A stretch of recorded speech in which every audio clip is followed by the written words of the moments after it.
Yes, we're so glad to see you. Hello, thank you for coming. It's New York. There are a million things you could be doing, but you're doing this, and you're doing this for yourself. And you need to really understand, with all the distractions there are, with all the things you could be doing to entertain yourself, you are being entertained with a message that you will take out into your life, no doubt, and apply even in the smallest way, and discover that you are so much more than you ever thought you were. And that is such good news as we live in a world that tells you you are so much less than you think you are. You are so much less powerful than you think you are. You have so much less impact than you think you have. And for 1 hour, once a week, what you come to do is find out what the absolute truth is about who you are. And you certainly don't have to take our word for it at all.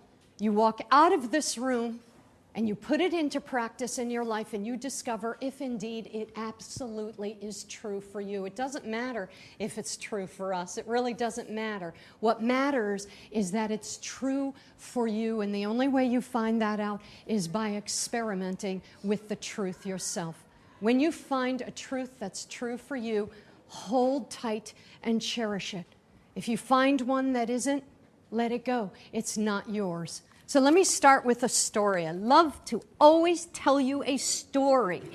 A stream from its source, far from its source in far off mountains, passing through every kind of description of countryside, at last reached the sands of the desert. And just as it has crossed every other barrier, the stream tried to cross this one. But it found that as fast as it ran into the sand, its waters disappeared. So between you and I, we know there's a story of a stream, but it's really not a story of a stream. It's really going to be your story. So as you hear this charming story of the stream, it's going to go through some troubles and some hardships, and you'll feel badly and have compassion. Put yourself, because it's your story, put yourself in the story now before you have to find out later that really I'm telling you your story and you're really the stream. So I don't want you to be surprised or hurt or startled in any way. So it tried to cross this one. It got to the desert. It crossed every other barrier in the countryside that it had passed through. Every one. It gets to the desert and it cannot cross it. Every time it tries to cross it, it's absorbed into the desert sands. And it was convinced, however, that its destiny was to cross this desert. It was convinced. And yet, there was no way. So now, a hidden voice coming from the desert itself whispered, "The wind crosses the desert, and so can the stream." The wind crosses the desert, and so can its stream, so can the stream. But there was no way. And there's a true story of a young man that was an athlete in high school and in college. He was a basketball star, and clearly he was going to be moving up the ranks. Somebody was going to be recruiting him to the professional leagues. And he got a certain type, I'll tell you the exact name of it because I was not familiar with it. He got, and it's not in here, it is a kind of cancer that afflicts adolescents and children. Here it is, osteogenic sarcoma. That's what it's called, osteogenic sarcoma, and it hits people usually under 20 years old. He gets his diagnosis, right? He is in high school, he has been in college, he is a basketball star. He gets his diagnosis of this kind of cancer, and 2 weeks later, they cut off his leg above his right knee, right? So here, listen to this line. It was convinced, the stream was convinced that its destiny was to cross this desert, and yet there was no way. There was no way. And a hidden voice says, a hidden voice. What do we call the still small voice? What do we always call the voice within ourselves that is our divine intuition, our guidance system, our inner compass? This is no concept, I assure you. Everybody has a voice of their soul that is constantly whispering to them, and it seems like it's in hiding because nobody sees it. It is invisible. And if we don't see it, we don't believe it. But the problem is, believe it. There is a voice within us that we all are hardwired with. And when we listen past the voices that are always yelling at us about what we can't do, what we shouldn't do, and I can't make this happen, and my destiny is to go there, but the door is closed, people won't let me, I've been rejected, it won't work. There's a voice underneath that says the wind can do it, so can you. And do you know that in the Old Testament, they called spirit, they called God in Hebrew, Ruach. That was the name. It wasn't even God, it was Ruach. And what is Ruach? Wind, breath. That's all it is. If you have an issue with the word God, get your guttural thing going on and start using a word that has no charge in it at all. Ruach. Ruach is wind, it's breath. And the hidden voice said, hey, the wind can do it, so can the stream. Spirit can do it, so can you. So can we do anything if it is possible to be done. It can be possible with spirit to do it. But how? This guy saw his destiny, and his destiny was to be a basketball star, and now, hello, he does not have half his leg. He is walking on an artificial bottom of his leg. You can't be a basketball star with that. It can't be done. He can't cross the desert. So he does what everybody does. When we find out the illness comes, look, there have been studies done as if we actually need these studies, and I hope they do not use taxpayers' money for stupid studies like this. The study goes, what happens when a person finds out they're ill?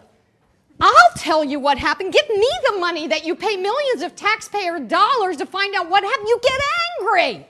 Of course you do. Everybody, you're shocked.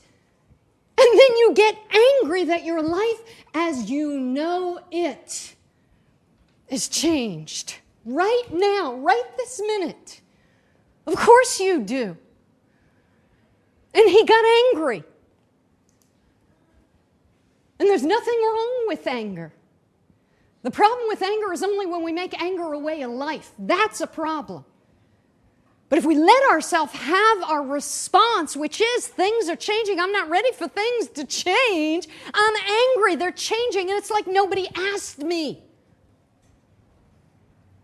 So the first thing he does is he drops out of school, right? He's not going back there as somebody else. He's a star, man. He dated cheerleaders. He dated the prettiest girls. He drove around in a hot rod. He was like the it guy. He's not going back there now as a cripple. It's not going to happen. He drops out and he starts drinking.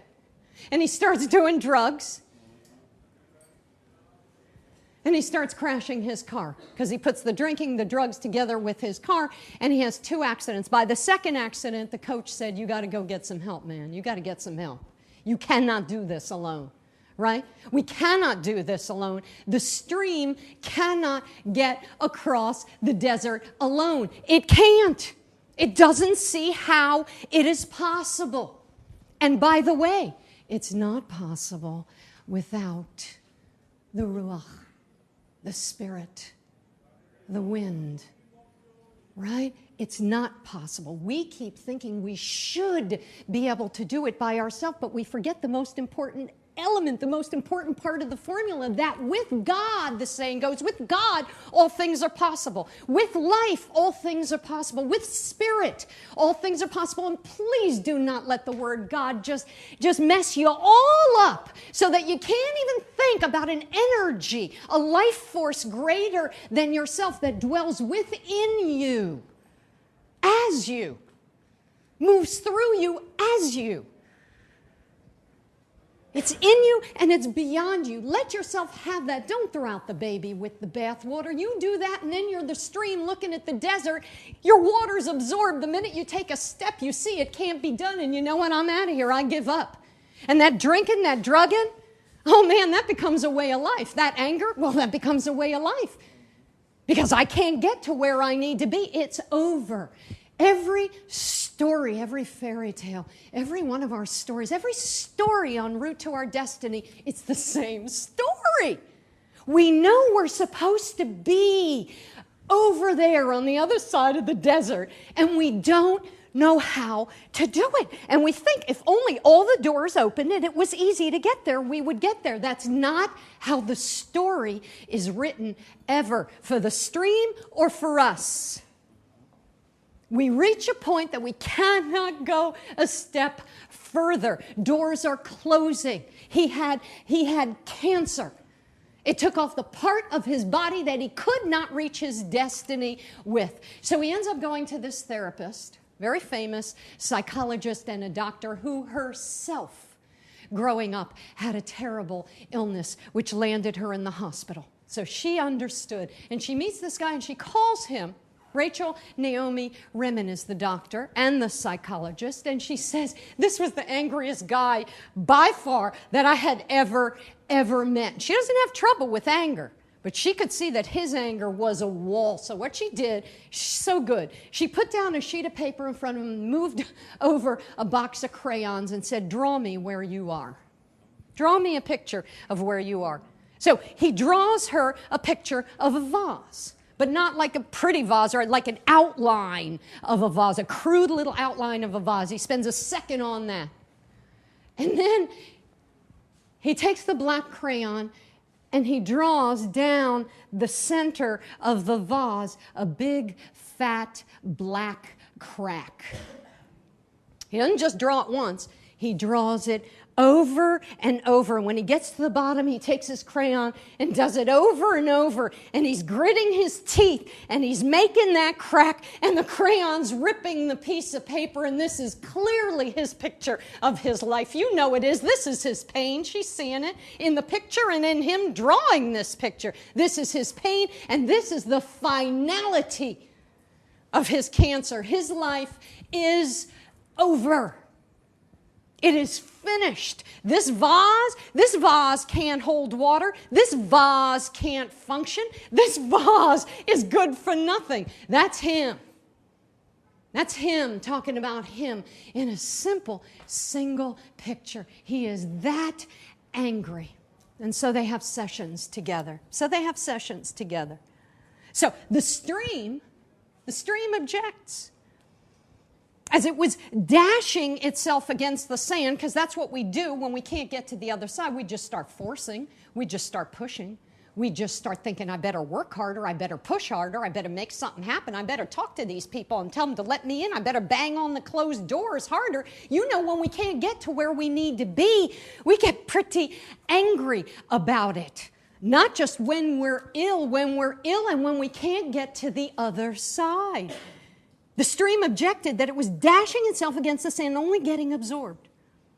And that the wind, well, I'm sorry, it said, the wind can fly. That's why the wind can cross a desert. That's different than me. Other people can get where they get because, of course, they have their whole body. Other people can get to their destiny because they didn't get ill. Other people can get to their destiny because nothing bad happened to them in childhood, because they're whole, because they came from a better family, because they live in a better part of town, because they have more money, because they're younger than me, because they're white, because they're gay, because they're not gay, because they're black. You know how it is. It doesn't even make a difference what you are. From this place, it seems like everybody, of course the wind can get across the desert. Don't compare me to the wind. Don't compare me to somebody who can get to their destiny. Clearly, I can't with all the stuff that's happened to me. We get insulted. We get a bit offended. That's why the doctor didn't say to him, oh, come on, let's talk about what you can do. She didn't take that approach. We need to have our anger at the situation until we're ready to replace that anger with something else. Because you know what anger is? Anger is, I'm angry at the situation, but anger is also the will to live. If we weren't angry, if we didn't care, man, we throw up our hands in despair and we say, I am out of here. And you know how long it takes for the body to get the message that it wants to be out of here? It doesn't take long. There are thousands of ways we can leave this world when we're really and truly done. Anger means we're still in the game. We got our money on the table. We're still playing. We don't like the hand we were dealt, and we're complaining about the hand, but we're not done yet. Don't deal me out just yet. And the stream, and this guy is angry, and the stream says, the wind can fly. That's why it can cross a desert. And here's what the wind says. See, when we have access to the voice within us, we hear the voice that tells us not what we can't do, but what we can do. And if you want to get across the desert, if you want to get to your destiny, I'm telling you, you were born with that destiny, and you were born with everything you need inside of yourself to get you there. Do not mistake what happens to you as something being given to you to stop you from your destiny. It's that it will get you there, but it will get you there in a very different way than you imagine. Because it will get you there not as the person you are now, but a person far greater, far more than you ever thought you ever were. Ever. So here's what the wind said to the stream. By hurtling in your own accustomed way, right? By hurtling in your own accustomed way, you can't get across. You're either going to disappear or you're going to become a marsh. To a stream, that's a very bad word. You know, a marsh is almost like you're going to become a big fat slob if you keep eating that way, right? It's like a nasty term. You don't want to be called a slob, right? A marsh is this boggy, what's a marsh? A marsh smells because there's no fresh water running in or out. It's just stuck. The water is just trapped. Okay, so it's in the ground. It gets kind of slimy. You've seen that.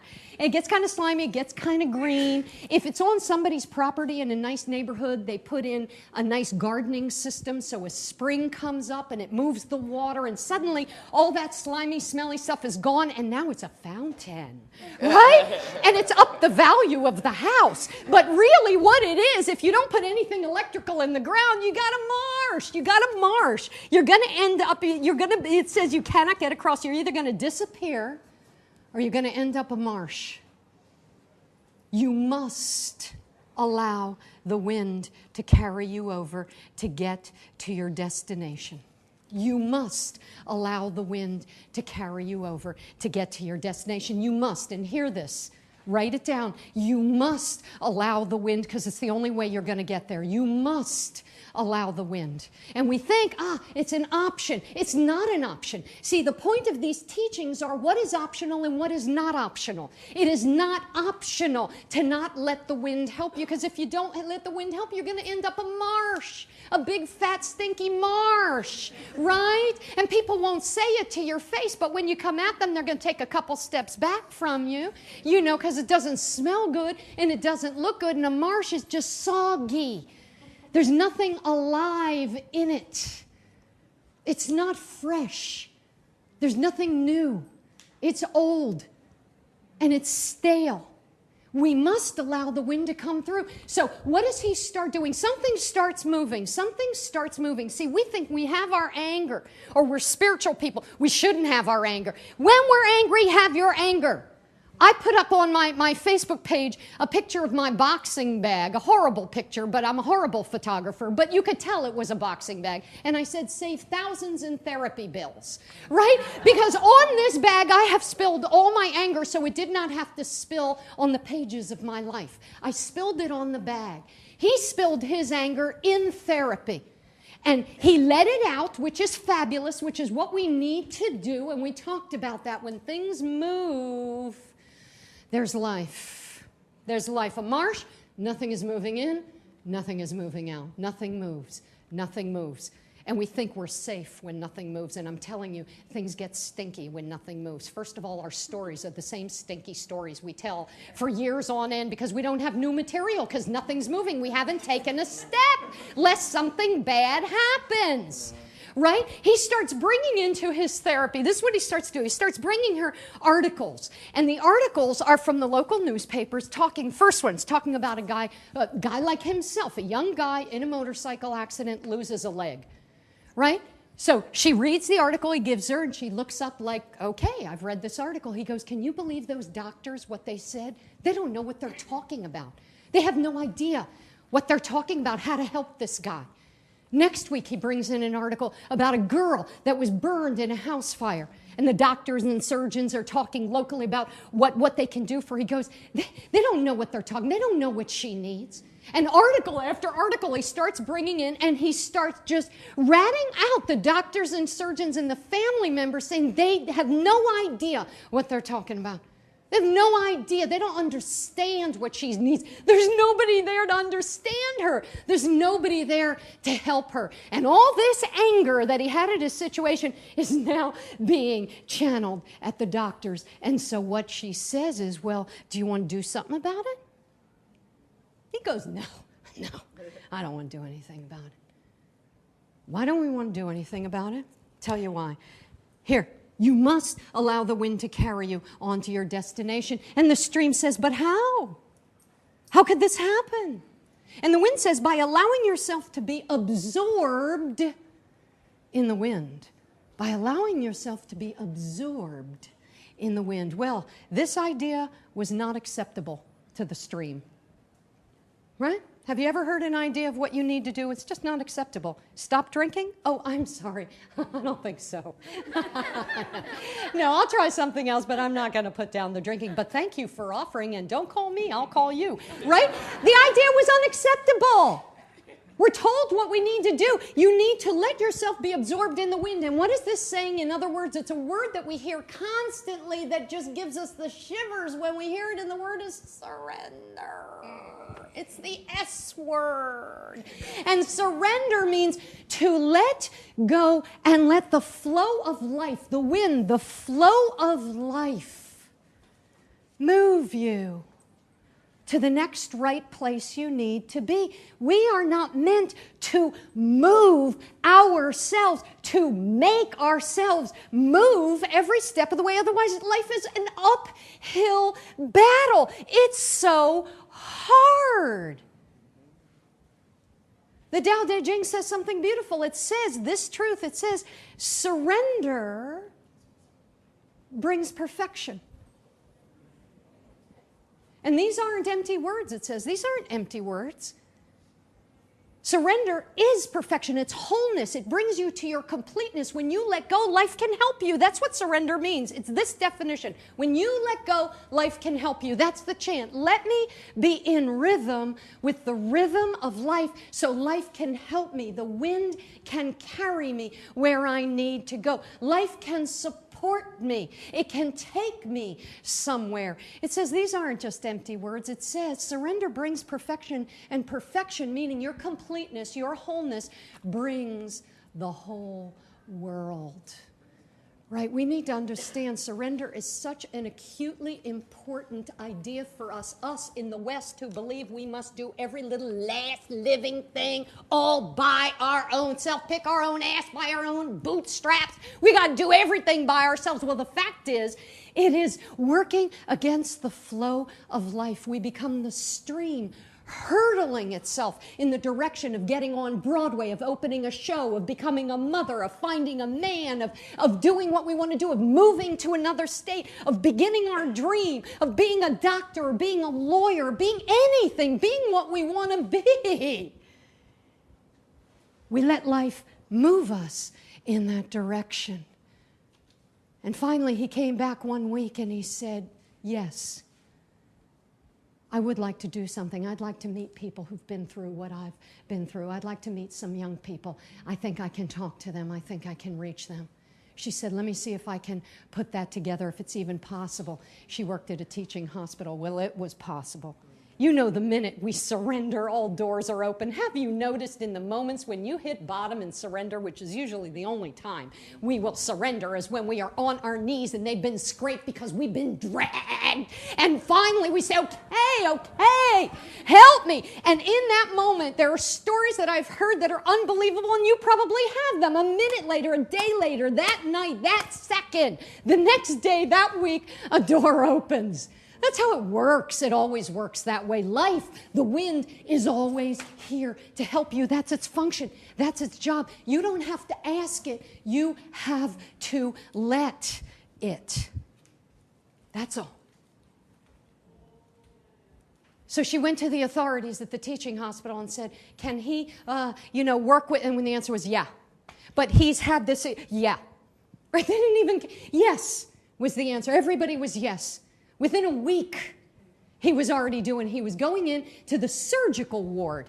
A young boy of 21 into the surgical ward, or however old he was, going to the surgical ward, talking to people who had been through what he'd been through, and he came back into therapy week after week, suddenly with all these stories about people he was able to reach, who had what happened to him, happened to them in different ways, and he got it. He got them. He understood them. They understood him. Only when you've been through it can you talk to somebody and hear somebody in that experience. And he was starting to come alive. This idea was not acceptable to the stream. Surrender. After all, it had never been absorbed before. That's why we're afraid to surrender. We don't know what's going to happen when we surrender. It's now out of our hands, it seems. It's not going to happen according to our plan, to our idea of how I should end up on Broadway a star, or how I should end up the great writer of all time, or how I should end up with the family living in the mansion. It's not our idea. We're afraid to let go because it had never been absorbed before, because we don't know what's going to happen. We're not in quote unquote control. That's the problem with surrender. We have to let go of our make-believe control. We have to let go of the false illusion, the false belief that we have quote unquote control. That's why surrender is so funky. That's why we find it so hard to do, that we have to be down on our knees in agony, in tragedy and misery before we do it. Illness brings us right to our knees. We don't even have to argue with it. We're on our knees. A good addiction after a good decade, that'll bring you to your knees. A good breakup, bring you to your knees. Any of these turning points will bring you to your knees, and we think it's the worst thing that could have happened because we don't know what it's like to surrender, because we've never been absorbed before. We've never been absorbed before. Right? So here, the stream did not want to lose its individuality. And once having lost it, how was one to know that it could ever be regained? The wind, said the sand, performs this function. It takes up the water, it carries it over the desert, then lets it fall again. Falling as rain, the water again becomes a river. How can I know this is true? The stream says. How can I know this is true? Because we're saying a hidden voice, you can't see it, is your intuition, you can't see it, is telling you to do something you can't see, and surrender to something you can't see, to a plan you can't see, that's going to happen to you that you can't see, that's going to take you somewhere that you don't know, that's totally out of your hands. Well, who wouldn't sign up to just be absorbed by the wind? Of course we don't. The whole thing is counterintuitive. It's ridiculous. We're being asked to do something that just doesn't make any logical sense at all. And yet, until we do it, we can't get across the desert. So he's meeting with person after person in the hospital. It's this amazing thing. And he's talking to the families now. The families who we used to say, they don't know what they're doing. They don't know how to deal with their son or daughter. And the doctors, they don't know what they're doing. The surgeons, they don't understand now.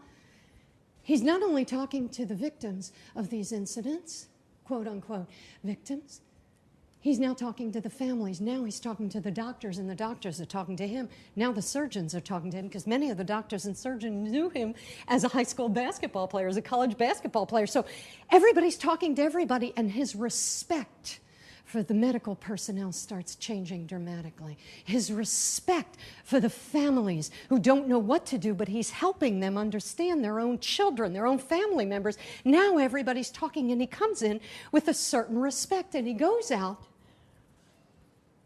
and he has one woman who he goes to see. Things are changing. How do we know it's true? Because things change. How do you know it's true? Look at your life. Things are going to start changing. And what thing's going to start changing first? You. We say, well, when the man comes, then I'll know it's true. It doesn't change when the man comes. It doesn't change when he grows back his leg. That's not when things start changing, when you find out whether it's true for you. It's when you start changing, when your anger starts dissipating and being replaced by the energy of using your life force towards life instead of against it. Towards life instead of against it, or, of course, against yourself. So he goes out on one of his visits in the surgical ward, and here's a woman, she's about 21 years old. Mother had breast cancer. Sister had breast cancer. This is a true story. There are always true stories here. Cousin had breast cancer, and her other sister right now was in the hospital undergoing chemo for her breast cancer. So she did the only proactive thing she could think to do. She had both her breasts surgically removed at 21 years old, and she's laying in her bed, depressed as hell, eyes closed, and in he walks to help, right? He's wearing shorts, so his leg shows. He's got nothing to hide. And he starts talking to her. She didn't even open her eyes. She is so not interested. So he starts making a case, not interested.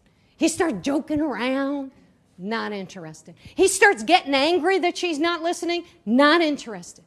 In the background is some rock music playing on the radio, low, and he hears it. He unstraps his leg, the prosthetic leg, and lets it drop to the ground with a thud, which got her attention. And he starts hopping around to the music, right? And he starts snapping his fingers, okay? And starts her opening her eyes. And starts her laughing.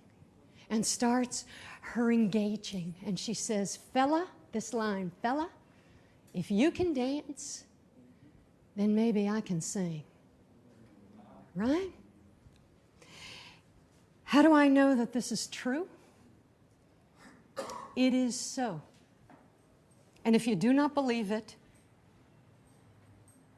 you cannot become more than a quagmire, right? You think a marsh is bad.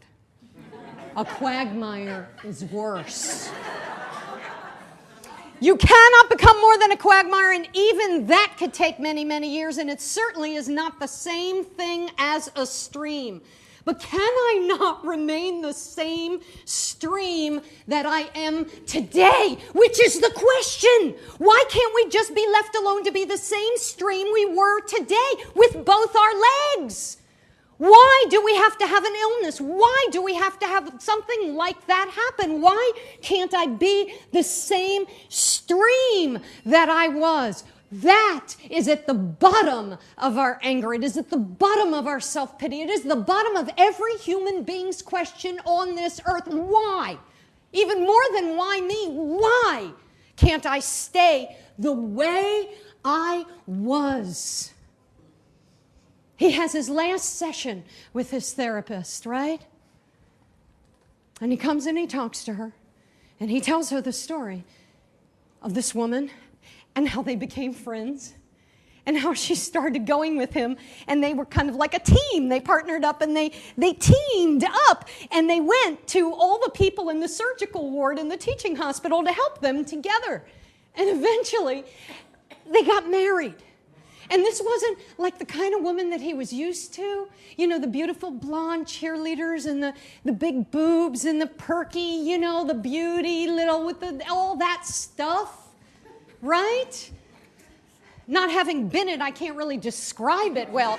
But we all know what types those are. The perfect, beautiful, those were his girls. Those were the girls that threw themselves. She wasn't that at all. And he married her. And they were happily married. So Dr. Rachel Remen takes out the construction paper with the crayon of the vase on it and shows him, says, remember this, like from your third session? And he takes it and he looks at it. Man, because he left it behind thinking she was going to throw it out. He certainly wanted to throw it out. And he says, you know what? It's not finished. So she pushes towards him the box of crayons, and he takes out a yellow crayon. And right where the crack is, that black crack that ripped the paper going down the center of the vase, he starts making big, bold, yellow rays, like sun rays, coming out of the crack of the vase, all the way to the edges of the paper. And he says, now it's finished. Because this, he said, pointing to the crack with the light rays coming out, this is how the light gets in. Right? But can I not remain the same stream that I am today? He went back to school at the urging of his new wife, and he took up psychology. And that's what he ended up doing as he began his ministry of helping people. He, who was a man who was so, she said, self-centered when she met him, only about himself and himself only, was now a man whose ministry was all and only about helping other people. Can I not remain the same stream that I am today? You cannot. In either case, remain so. Whether you let the wind help you or you do not let the wind help you, you are no longer the same stream. You cannot stay the same stream, and when you move, you're not going to be the same stream. One is going to lead you to being a marsh, a quagmire, right? Enough said. And one is going to lead you into something else. You cannot in either case remain so. Here's what you're led to. The whisper said, the hidden whisper said, your essential part is carried away and forms a stream again. Your essential part is carried away and forms a stream again. You are called what you are even today because you do not know which part of you is the essential one. Because you do not know which part of you is the essential one. We think we're a stream. And what is a stream? A stream is a flowing body of water that moves across the land and eventually makes its way to greater and greater bodies of water. But we will settle for being a stream, and when we are angry and afraid, we will settle for being a bog or a marsh or a quagmire, because at least it seems we have control of the situation. Life comes, the wind comes as the wind must, because we do not know what our essential part is. Of course we're meant to go through the desert. Of course we are. And when the illness comes like a great wind, when any of the turning points come like a great wind, it will lift you out of the life you have now and the mistaken belief you were only ever meant to be a stream. And it will carry the essence of you into a new and greater place where you yourself are greater, because now you know you were settling for being a stream when all along you were so much more. Leonard Cohen says this: ring the bells that still can ring and forget your perfect offering. There is a crack in everything. That's how the light gets in. Enough said.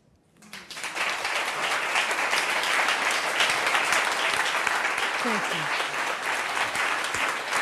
Thank you for coming.